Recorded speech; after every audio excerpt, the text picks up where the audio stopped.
নমস্কার বন্ধুরা, hello village কিচেনে স্বাগত জানি। আজকে নিয়ে এসেছি কুমড়ো পাতা দিয়ে একটি নিরামিষ রেসিপি। শুরু করি। এখানে আমি নিয়ে নিচ্ছি চাল কুমড়ো পাতা। তুমি কুমড়ো পাতাটা নরম হওয়ার জন্য অল্প লবণ মেখে রাখ। আগে থেকে ভিজিয়ে রেখেছি, ভিজিয়ে ধুয়ে নিয়েছি। এবার মিক্স করে নেব, জল ছাড়াই আমি একটু ঘুরিয়ে নেব। করে নিয়েছি, মাটিতে ঢেলে নেব। এবার টমেটোটা বেটে নেব। টমেটো হয়ে গেছে, এটা বেটে নেব। আদা আর কাঁচা লঙ্কাটা একসঙ্গে মিক্স করে দিয়ে দেবো। অল্প একটু কুমড়া পাতা কেটে নিচ্ছি। এই রেসিপিটা দিলে খেতে খুব দারুণ লাগে। আমি সবগুলো রেডি করে নিয়েছি, এবার পুরটা বানিয়ে নেব। দিয়ে দিয়েছি, তেল গরম হয়ে গেছে। এবার দিয়ে দেবো পুরনে গোটা জিরে আর কালো জিরে, ভেজে নেব।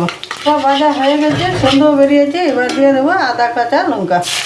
কাঁচা লঙ্কাটা একটু ভেজে, তো আদা কাঁচা লঙ্কাটা ভাজা হয়ে গেলে দিয়ে দেবো টমেটো বাটা। আবারও কিছু সময় ভেজে নেব।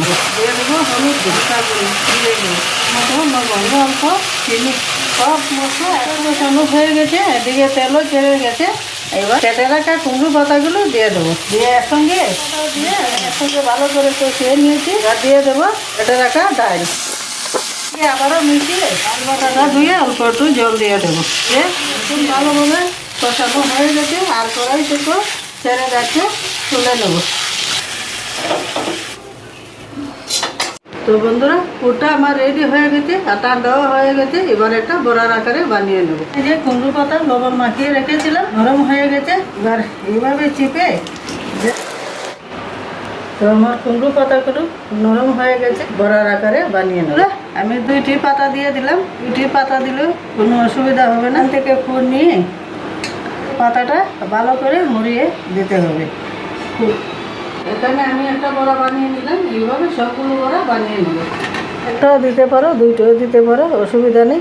মুড়িয়ে মুড়িয়ে পুরটা দেওয়ার জন্য এইভাবে মুড়িয়ে মুড়িয়ে দিতে হবে। আমার আরেকটা বড়া হয়ে গেছে, সুন্দর লাগছে বন্ধুরা।